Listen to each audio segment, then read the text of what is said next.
Thank you for coming today. We're going to look back a little bit and see what we can learn from the past, but we're mostly going to spend some time looking at what's happening now and then look into the future. But before we start, I want to show a short video. If it's possible for the lights to come down, that would be great. If it's not, that's okay too. But sort of proud of our employee team, our city team, and this video gives you a little glimpse into our vision as an organization.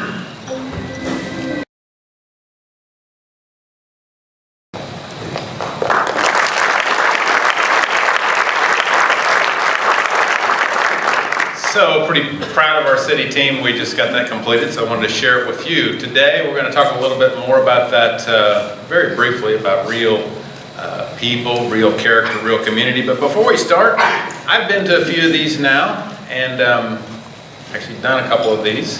Have y'all, how many of y'all have been to several of these?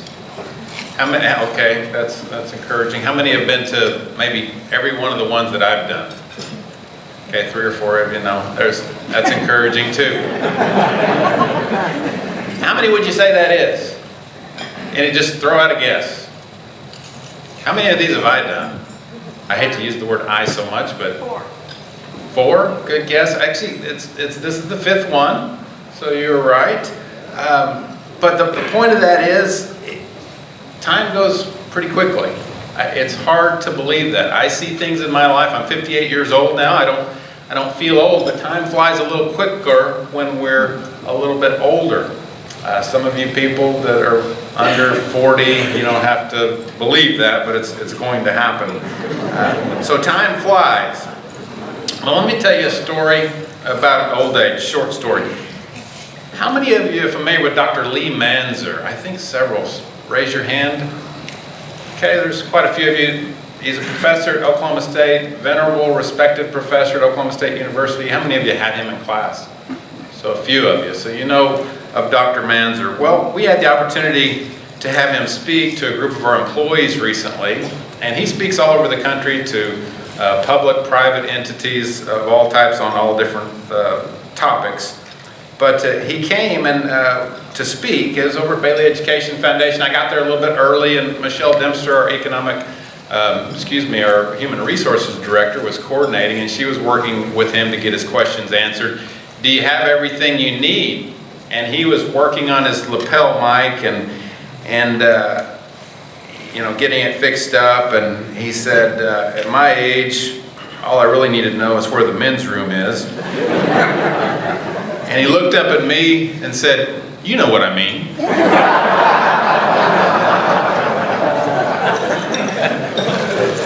I said, well, I didn't even have this gray growth on my face at the time. I didn't really, I said, no, not really, but. So, you saw we're going to talk today a little bit about real people, real character, real community. I'll keep it brief. We've talked about this in the past, so I'm going to go very quickly. We've talked about the laws and principles behind kind of the logo and the brand. So the law of equality, principles of individuality and respect, that's real people. We won't get into it. The real character, the law of relationship. We can't avoid that, folks. We're in relationship with other people. Principles of communication and reconciliation. When people are together long enough, you eventually have to restore one of those relationships and have some reconciliation. And then finally, it culminates with real community, the law of unity, collaboration, service. So we've talked about those things. It all starts with respect for others. Character is always central, and real community is the culmination of that vision or that goal. So that's what we're all striving for, is real community where everyone's allowed to play their part, where business does what they do best, where education does what they do, where the church is allowed to be the church, where government provides services, where healthcare does their part, and so on and so forth. That's our vision. And with that goal in mind, I want to jump right in and talk about a couple of people and give you some things to think about. Does anybody recognize either of these two? Not really. Okay, that's not surprising. This first gentleman, his name is Korczak Julkowski. He was born in 1908, lived most of his life in the last century. He was born in Boston to Polish immigrant parents. He was orphaned at the age of 1 and spent most of his life in the Black Hills of South Dakota. The lady on the right is Dorothy Height. She was born in Richmond, grew up in Pittsburgh, Pennsylvania, and was a key figure in the civil rights movement in the 50s and 60s. So as we look to the past, I want to use a part of their stories to illustrate a little bit about Owasso's best future, but more specifically, your better future. Because your better future will result and make Owasso's best future. Your better future will lead to Owasso's best future.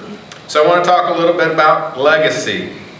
Legacy is a bittersweet subject this year. We've lost, I'm not going to name them, but we've lost about half a dozen people in Owasso that played great leadership roles in the formation of this community and bringing us to where we are today. You know who they are. I'm not going to mention them because I'll leave somebody out. But as we think about legacy, and again, those of you under 40, maybe not be thinking about that a lot, but those of you that are, I'm 58, so we think about it a little bit more, but it's important that we do. Legacy, I'm talking about the definition of what's passed on. I'm not talking about the financial legacy that is a definition, but what's passed on has to do with your reputation, what you're honored for, your accomplishments, your projects that you worked on possibly. Character, again, is central when we look at legacy, but what you, me, what we will be known for. And the key is, it's not so much measured by what you accomplish in this life, but it is measured by the lives that are affected by your life long after you're gone. I want to tell a short story. When I was 19 years old, summer of 1979, I did some home missions work in the Black Hills of South Dakota. Mount Rushmore was kind of the prominent feature, still is, of the Black Hills of South Dakota. A team of us did day camps for kids, crafts, games, songs. We led campground and church services, and we sang a musical. It was called The Backpacker's Suite. That's me there, second from the left. If you're familiar with our Baptist Children's Home, that's Scott Pallett on the far left. And so the summer of '79, we spent going around the Black Hills. We sang a musical, did the day camps, did all of that. So that picture kind of begs the question, and the answer is no, I can't sing. Really. I've got no concept of musical notes or musical ability, and I can't dance either. So my daughters, who are very talented, they get their rhythm and their talent from their mom, Nina, who's right back there. I can't swim either. There's a lot of other things I could tell you I can't do, but I don't want to bore you. My specialty in singing is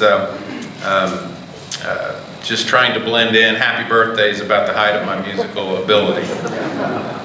But while we were there, we did visit another so-called sculpture. It was called Crazy Horse Mountain at the time. Crazy Horse, the famous Sioux warrior. Now it's called the Crazy Horse Memorial.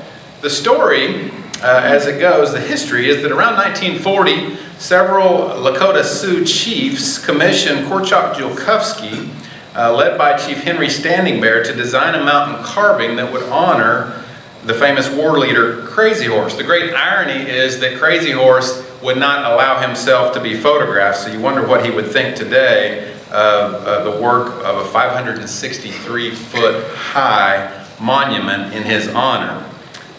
But Julkowski worked on this for over 30 years. This picture here shows him in the early 40s at the dedication with Chief Standing Bear. This is, when complete, will be the biggest sculpture in the world, 563 feet high, 641 feet long, 8 feet tall monument, and 9 Mount Rushmores could fit within this sculpture. So Korchak died in 1982, and his family has carried on that vision. And their projected completion date is 2050. This is what it looked like in 1979. If you zoom in there, you can kind of see in the background just a flat, which will be eventually the arm of Crazy Horse. And this is what it's designed to look like. This is a view from today. There's the prototype plan in the foreground. And here's a more current picture. So they are coming along, but still a long ways to go. So that sort of begs the question, Korczak-Julkowski's vision, carving what will be the largest sculpture in the world, begs the question, why spend a lifetime carving one larger-than-life statue? In the words of Julkowski himself, when your life is over, the world will ask you only one question. Did you do what you were supposed to do? So, legacy, have you ever thought about what your legacy will be? But now let's look at another big subject, humility. I'm going to set the bar pretty high today. We talked in the pre-meeting, we've got a lot of momentum in Owasso. We've got a lot of great leadership. So this is a big subject, humility. Humility, as you're probably aware, it's the fuel and the oil of leadership and therefore progress. It really is. It literally is what makes things work. And if you think about the failures that you see today, it's typically in our leadership you see character failures. And it's usually at the base of that is a lack of humility. Pride, ego, arrogance. There's not very many examples of that around, I know. Maybe not around here. But in the last 10, 20 years, there have been books and works and writings and articles specifically pointing out character, but even more specifically pointing out humility. It's kind of a conundrum here with humility. It stands alone among the character traits. As soon as you think you have it, you probably don't. So if I say I'm qualified to speak on it, I've got this humility thing mastered, then I'm really not qualified. But I can assure you, I really don't have it, so I can talk about it. So what of Korczak-Julkowski's counterpart, Dorothy Height? I want to talk to you a little bit about maybe one of the most influential Americans you've likely never heard of. At age 25, Dorothy Height started her career in civil rights activity.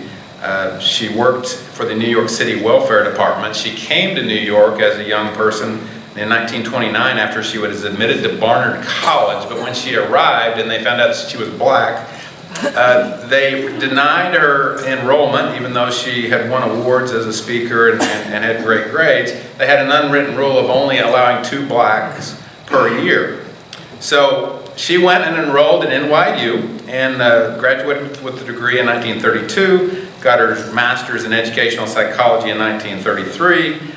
Later on, in 1957, she was named the president of the National Council of Negro Women, and she held that position for 40 years. She was one of the big 6 of the civil rights movement, according to James Farmer, one of the actual big 6. You can see there, screen right, Dorothy Height was known for her hats, and you can see her there in the hat with a careful eye on Martin Luther King Jr. as he delivered his famous speech on the steps of the Lincoln Memorial in 1963. Some highlights of her life: in 1994, she was awarded the Presidential Medal of Freedom under the Reagan administration, and in 2004, the Congressional Gold Medal in the Bush administration on behalf of the U.S. Congress. Dorothy Height's life was the epitome of humility. She was the personification. You might say she was the height of humility. There's a pun there. But I love this quote. She says, "My mother helped me understand how not to show off what I knew, but how to use it so others might benefit." This is humility in service to others. It's a great quote. There's a couple of other quotes here reminiscent of the Harry Truman quote. It says, "If you worry about who's going to get credit, you don't get much work done." You've seen that. Progress comes from caring more about what needs to be done than about who gets the credit. We all know that to be true. But you might be thinking, it's kind of a big subject, but you might be thinking, I've kind of got this. I can handle this humility thing. I don't go around bragging. But let me ask you, have you ever had these thoughts? Have you ever said, let's just say in the last year, have you said, that was my idea, but they're getting the credit. Have you ever said, well, why don't I ever get recognized in that way? Why do I even work on things so much if everyone gets recognition for their work that isn't even as good as mine? I'm better off not even trying. No one cares anyway. Why wasn't I asked to be in that picture? Why didn't very many people like my Facebook post? So, just some thoughts I run into all the time. I'm humbled regularly by realizing that I don't have this humility thing down very well. We all get a little indignant at times. We all kind of wonder maybe some variation of these questions. So again, the bar is pretty high, but you can read about Dorothy Height, watch the videos online. As much as anyone, Ms. Height used her knowledge, skills, ability to humbly, selflessly serve others. Which leads me to this formula for life, or a formula for your better future. Service times humility equals legacy. And you can plug in different words in this equation. You can say, purpose times humility, passion times humility, work times humility, career, mission, leadership, calling. You can use any of those words interchangeably, but humility is truly a multiplier of our influence. It truly makes our influence and our ability to lead. And I know this is a serious subject. I see a lot of very serious faces, but I hope we're taking in this very big, important subject. Again, from Washington, D.C., to the state, to friends, family, locally, we do really well here in Owasso. We would not have the momentum that we have if it weren't for the humility I see across the room, and for the fact that each of you puts your hands to the plow and works hard to accomplish and to move toward high character and excellence in everything you do. That's what gets us here. So it's all summed up. If you don't remember anything else that's said today, and we're going to talk about a lot of things here in a moment, but it's all summed up with this quote attributed to Max Lucado. I think it's probably been said before, but it's not about me, it's not about now, and it never is. It's about we. You can write that down. You'll run into it again and again. You have to use it on yourself. You can sometimes use it on others in a kind, loving way. But it will come in handy. Let me just encourage you to make humility part of your calling and mission in life. Your peers will appreciate you more, your children will praise you, and your legacy will be secure. So I want to make a transition here into what's going on now in Owasso. What others say about Owasso in 2017. Roadsnacks.net, #1 best places to live in Oklahoma. I have to be honest with you, actually Owasso came in last on this listing. The listing was the worst places to live in Oklahoma, and Owasso was 70th of the 70 cities that were rated. And it qualified that down at the end. If you really want to live in the best places, Owasso was #1 or number 70. Edmond was #2. Our northeastern cities fared fairly well. Broken Arrow was #7. Collinsville was #16. But something to really be proud of. This was based on the 2015 FBI Uniform Crime Report, so recent data on crime, education, jobs, poverty, housing, income, health care, and commute time. Owasso was ranked best place to live in Oklahoma. So big award there, pretty cool deal.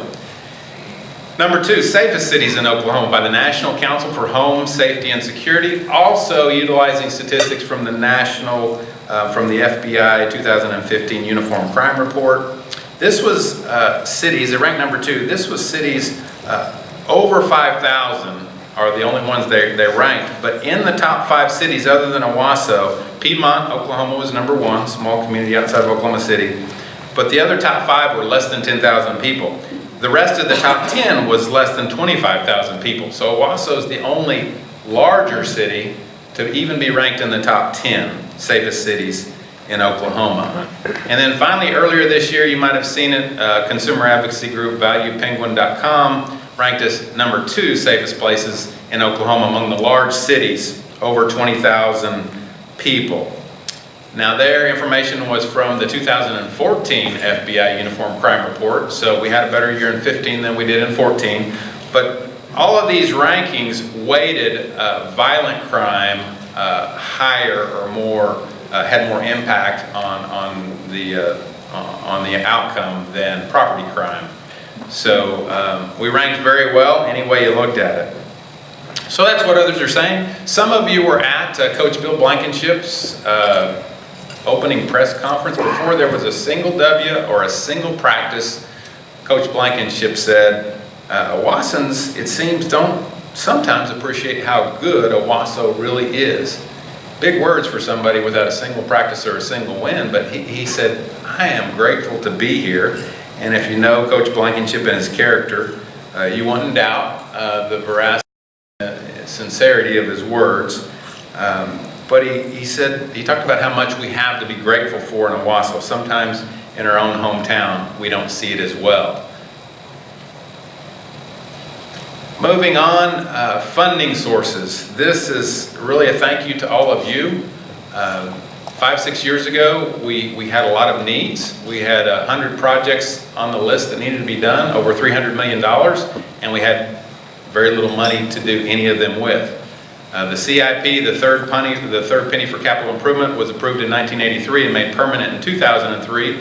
More recently, the public safety half penny for police, fire, and streets, which brings us about close to $4 million a year for those three entities. That was approved by Owasso citizens in 2015. The vision for Owasso, the Vision 2025 Recapture, the 5500s, that was approved in April of 2016. We were the only community to sunset that sales tax of 5500s for 7 years. 7 years will produce about $32 to $34 million for some key road projects that we'll show you here in a moment. And then again in 2003, the Vision 2025 money, there was some money left over, about $6.88 million that we're utilizing for economic development and parks and recreation projects, also the intersection of 76th and Main. I want to take a short prelude, not a prelude, take a short break here. I would like for our council to please stand, and our city staff, anyone that works for the City of Owasso, to please stand. Give them a round of applause.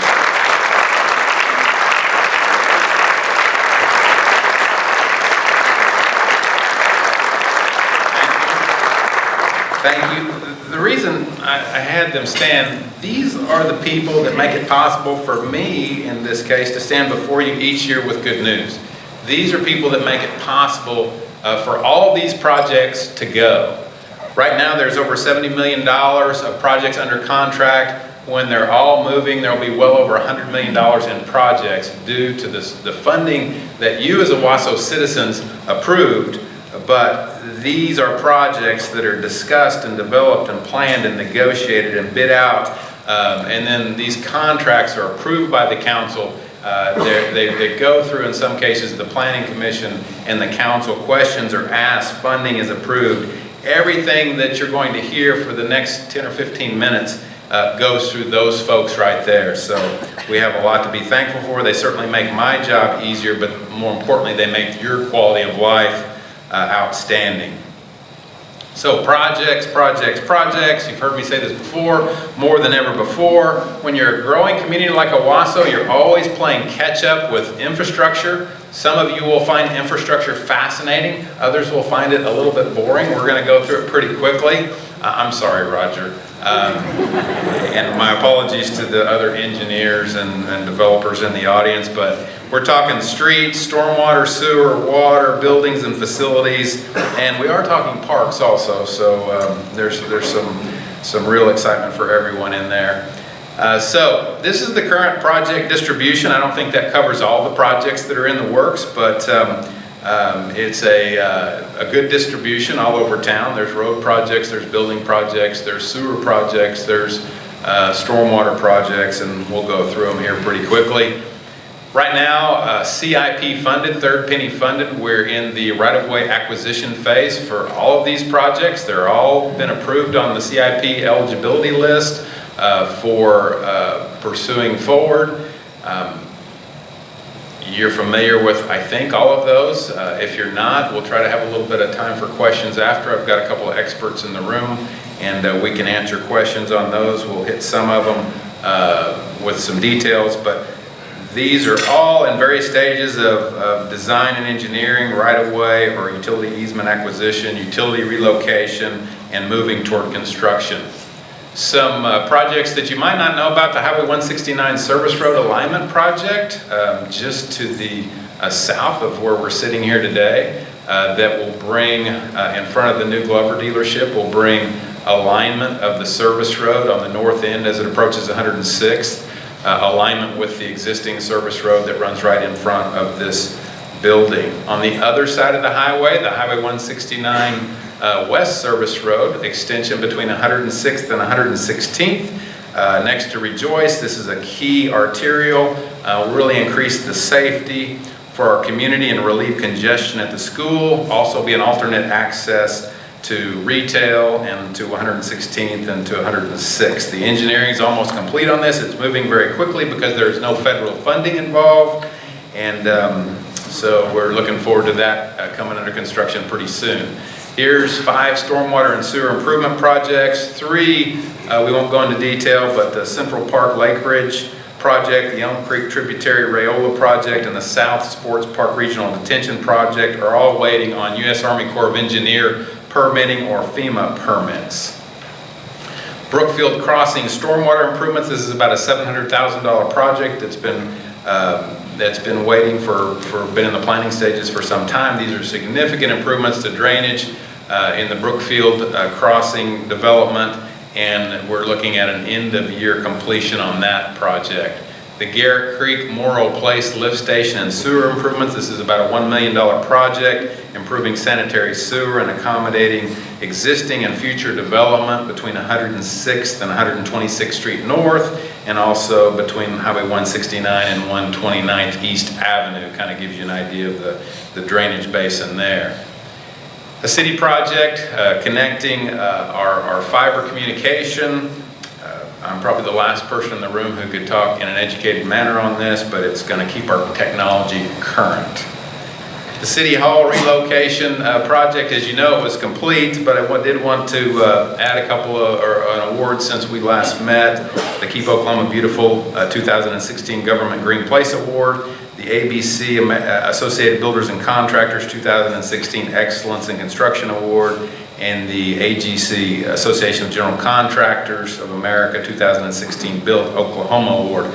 This, combined with what you're getting ready to see in a few moments, the renovation of the old City Hall for our new police headquarters. This is a 30 to 50 year solution. It's at least a 50-year solution for our City Hall for half to a third of the money that we would have spent to build a new police station. So this is a win-win-win for the city.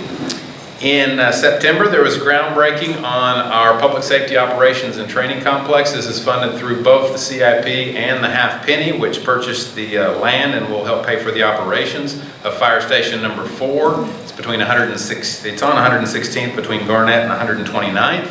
There's about a 16-month construction that's underway, but when it's complete, it will be one of the best fire, police, public works training facilities in the state, if not the region, if not the country. So this is a big deal for the safety of all of us. It will prepare our police officers, our firefighters, our public works employees to not only be safer themselves, but to be able to rapidly respond to your safety needs. So big project. CIP and Half Penny now being utilized on street rehabilitation projects.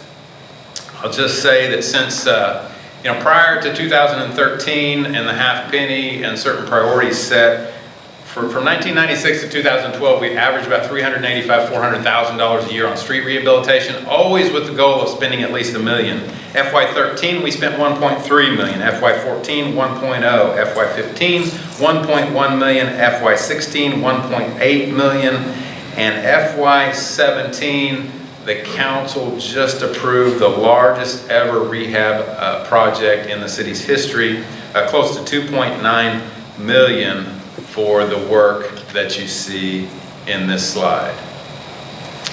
The police station renovation that I mentioned, a pretty significant renovation. It will require that we replace all of the HVAC in the building, add a sally port in the back for protection from the elements, but more important, security and privacy for police handling suspects and prisoners just within a stone's throw of what will be the new festival park just to the south of what will be the new police station, what is the new police station right now. Great project, seeking to bid this project out by the end of the year. You see there, if it were a true, if it were a picture, that front entrance would be partially obstructed by the end of the trail sculpture that's right there in front. So the new public entrance will be right in the front center of the west side of the building. You know, for the most part, we've tried to move. Kudos to the police department, the chief and deputy chief. They've worked really hard with the architects to move as few walls as possible, save as much money as possible. And I think it's going to be, chief said on a scale of 1 to 10, it's going to be a 9 by the time it's done. So we're excited about that, getting ready to go out to bid on that. The Vision Recapture projects that you voted on in April of 2016, we're already collecting in the form of the 55/100ths of a penny on that, but you're probably familiar with this, but a total renovation, widening and signalization of 116th from Highway 169 all the way west Domingo Road, which will include some improvements at the sports park entry. I know for those of you that live up there, that's good news. Hopefully we'll cut down significantly on the traffic congestion. And then down at the bottom of the slide, kind of the heart of our retail district, 96th Street North between 119th East Avenue and 129th East Avenue, basically from the Sam's intersection west to where the asphalt ends and the concrete begins, just to the north of JCPenney. Some additional right-in, right-out lanes to help traffic go more smoothly there. 76 and Main intersection I mentioned, this is about $2 million and it's been under construction since May. If you've been close to the new City Hall, you've had to work around that. Businesses in the original town area are bearing with us. Thank you very much. We're working hard. I say we, the construction company and Mr. Stevens and his inspectors and crew are working hard to be able to be mostly complete by the Christmas shopping season. Won't be complete, but there should be at least one lane running in every direction. Exciting project that I mentioned a moment ago, just to the south of our police department, a Redbud area festival park that could accommodate farmers market, activity of all kinds, be both a passive and active park in some senses, utilized by the Gathering on Main, and a number of other things. The biggest feature is probably the Great Lawn. That's an enormous area that runs all the way from Main Street to Birch, and will include the removal of that house, the existing house that sits down about where you see that concrete stage pad on the right side of the screen. But that's an exciting project that we're looking to bid out by spring of 18. Other projects with excess vision funds, numerous improvements at the sports park. If you drive out there now, you'll see that not only are there new fourplex lighting on the newest fourplex and a new parking lot on the south side, but there's actually, people thought it could never be done. That chip seal parking lot at the sports park's been there a long time, but it is now fully, freshly overlaid with asphalt. And when you go out there and see it in asphalt, it's a massive amount of asphalt, but not only that lot, but the lot at the big field, what people call the big field on the south end, and then the new parking lot that you see there in the slide, also constructed and overlaid. So some significant improvements at the sports park with more to come, including entry from both the north and the south, rehab on the entry roads. The south side project is also hung up a little bit by the U.S. Army Corps of Engineers. on the regional detention facility permit. Future also held up a bit by the Corps of Engineers delay, but we've got about $725,000 set aside for more of a feature splash park, or at least the first phase of a feature splash park on the south side of the sports park, which will give things for families of sports park users to do, but will also be a destination for Owassans. Sort of will bookend our festival, or excuse me, our Fantastic Island Park on the north end of the sports park. You'll have a splash park on the south end. Again, that's a little bit delayed right now. We're not sure we can do all we want to do with $725,000. It's amazing what it costs to build things. I can't get over it, but looking forward to that. Great project. And recently completed to great acclaim. And a lot of you have probably been, how many have been out to the dog park? I'm just curious in a room like this. Okay, some of you love your dogs. Maybe more than others, but this is a big project. Larry Langford and our community development department, Carl Fritchen's here, he helped design this, and it's just a home run. This is a project that's been talked about for 11 years, and you know, I kind of had the same skeptical attitude that my predecessor had when I first heard of it. There's a lot of open space in Oklahoma to run your dog, but a dog park is really a people park. It's really a park that really encourages true community, because dog owners come together, they talk to other dog owners, and it's been a big hit. Another great project that we now see is substantially complete with the lighting. The skate park, we've got really a state-of-the-art skate park that's been there for 4 or 5 or 6 years now, but we got the lights funded by the excess vision funds, so that's recently completed, and is a great outlet for a lot of our both teenagers and younger, and teenagers and older that are utilizing that. Exciting going on right now, an economic development strategic plan is underway. The council approved an agreement with Tadzo Consulting not long ago to do the strategic plan. It's really measuring Owasso's kind of economic development assets and assessing the priorities for economic development and developing a strategy which will ultimately be a deliverable, comprehensive plan for economic development. These have been fantastic discussions. A lot of you were probably at this discussion where you recognize that whiteboard that the consultant worked with. And, you know, on a day where we're all would like to pat ourselves on the back, there's some, you know, C's and B's, and I think there's one that ended up being a D because the consultant said, I'm sorry, you think you're a C, but you're really a D.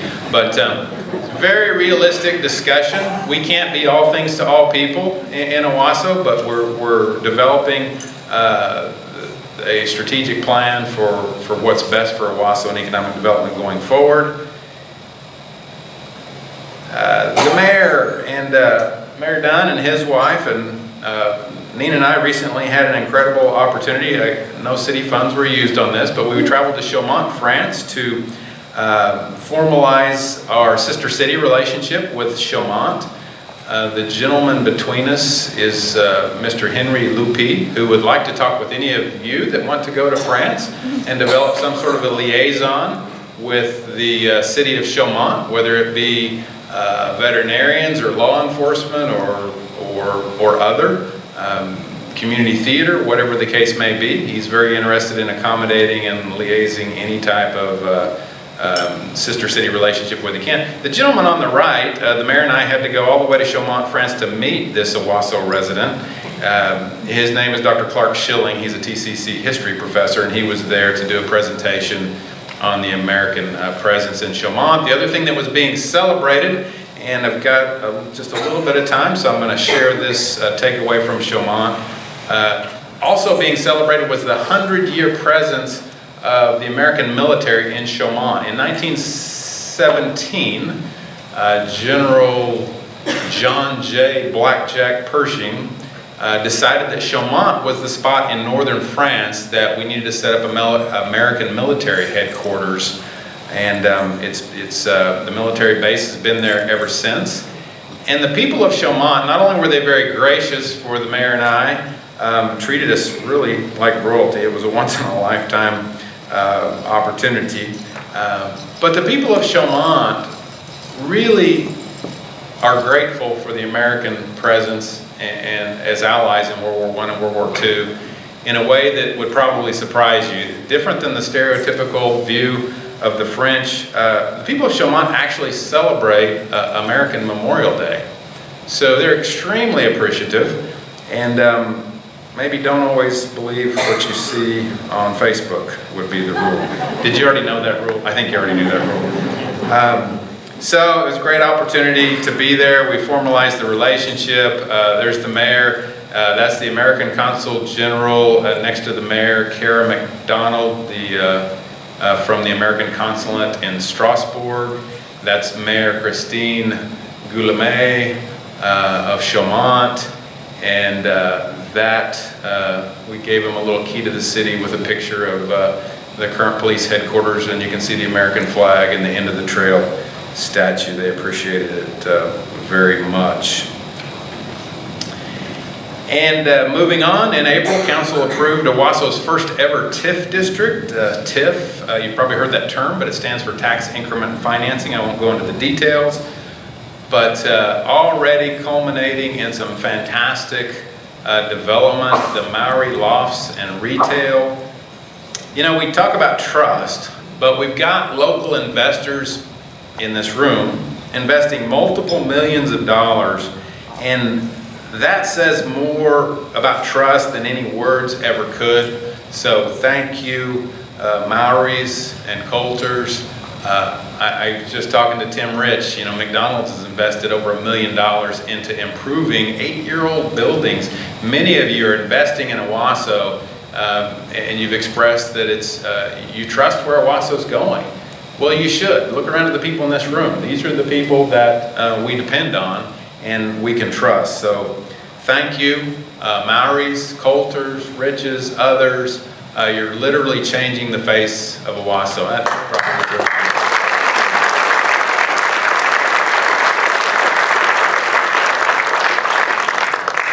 This one's well under construction. You may be familiar with the concept: residential upstairs loft apartments, downstairs restaurant, retail.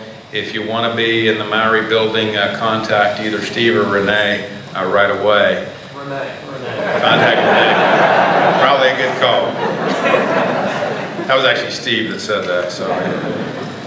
This is the Coulter Project, 76 Main, which is that upper picture is just looking east from the new City Hall. Again, similar, really the same concept: residential upstairs and restaurant and retail at street level with smoke. If you've been to Smoke on Cherry Street, that's already committed to be in the restaurant anchor for that development. New residential development. Here's a dozen substantial developments. You see the 98 there, that's a new senior living segment, but most of those others will look, they're either a next phase or a new development. That's a dozen different developments that will quickly increase our current residential lot inventory. That's about 170. You're going to see that inventory. I'm a little bit out of my league here. I'm going to guess it's going to get up 300-400 pretty quickly, which is a good, healthy place to be, I think. Several new retail, service, restaurant additions in Owasso: lodging, entertainment, some great new additions, along with there's numerous additional service providers such as insurance, cell phone, photography, dental, physical therapy, and others. And coming soon,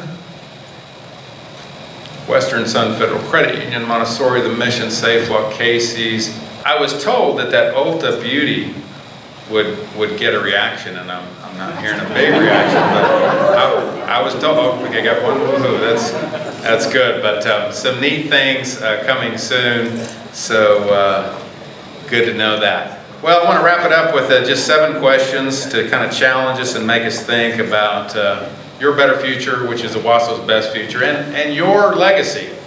Again, I challenge you, if you're 20 or 25 or 30 or 35, it's not too early to think about this.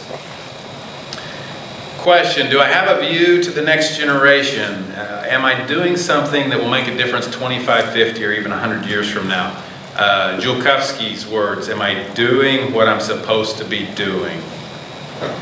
Good question to think about. And you don't have to know that today. That can change. We're all working on that.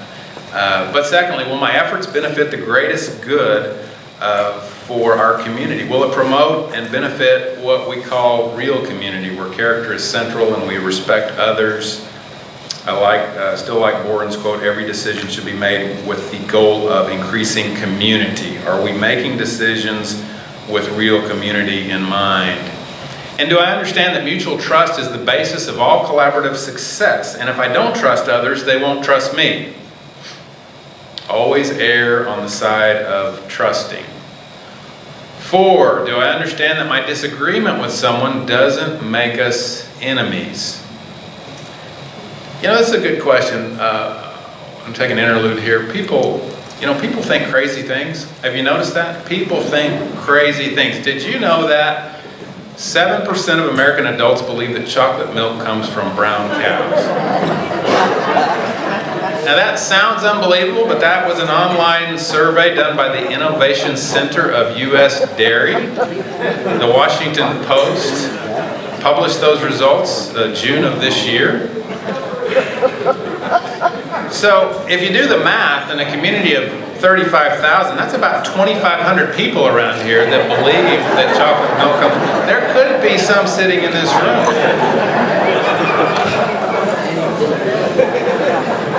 So, that to say, not everyone will be on the same page with you, no matter how sensible or right you are.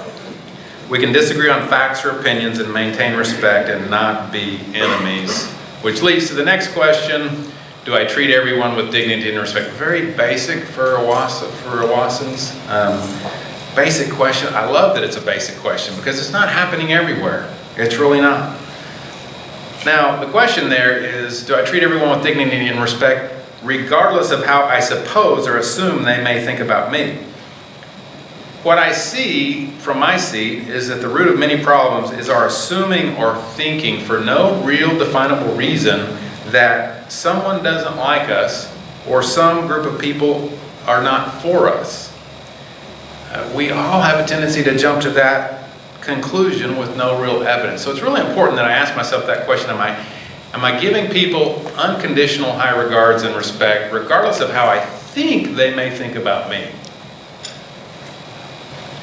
Another good question, am I a peacemaker and role model for respect and civility?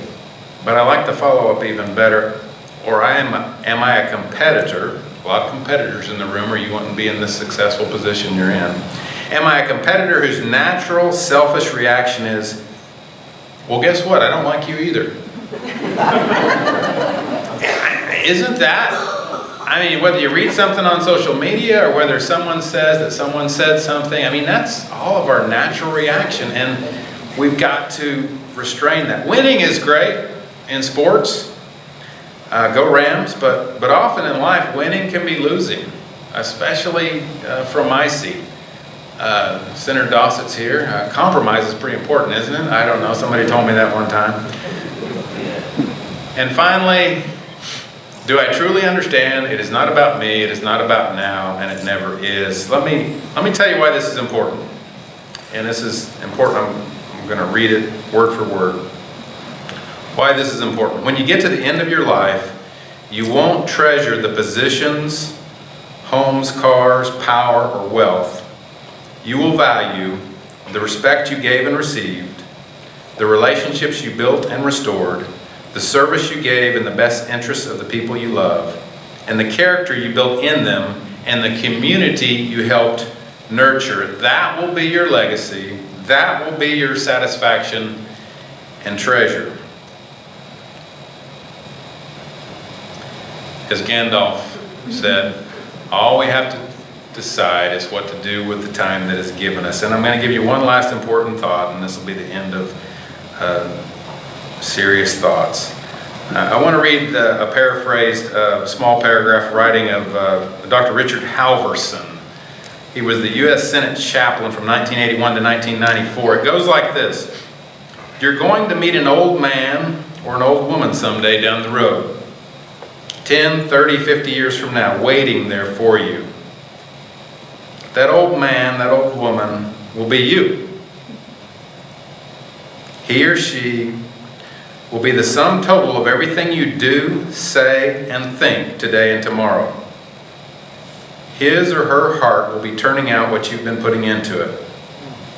Every little thought, every deed goes into this old man, into this old woman.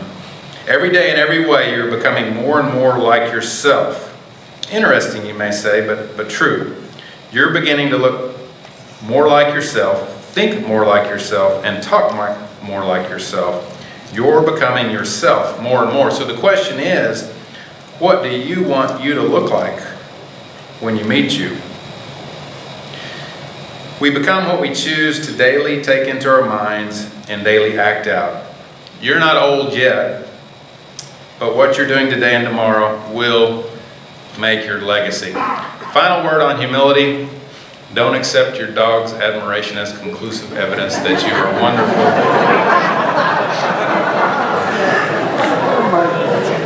I like that one a lot. Judging by the number of people that have been to the dog park, you might not have that problem. But if you think humility sounds a bit daunting, there is a new book I heard just released.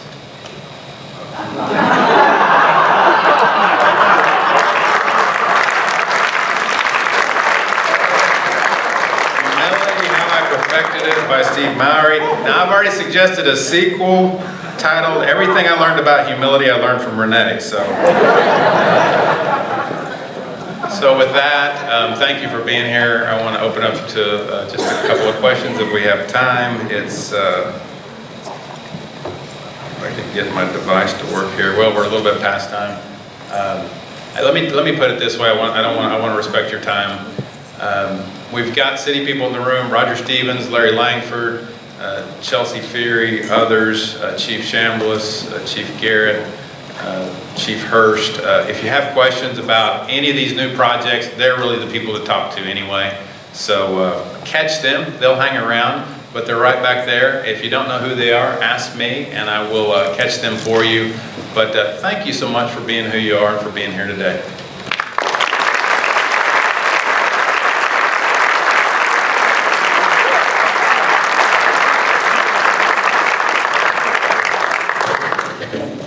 Well, I think we're in pretty good hands with our city manager, don't you? Another round of applause for Warren here.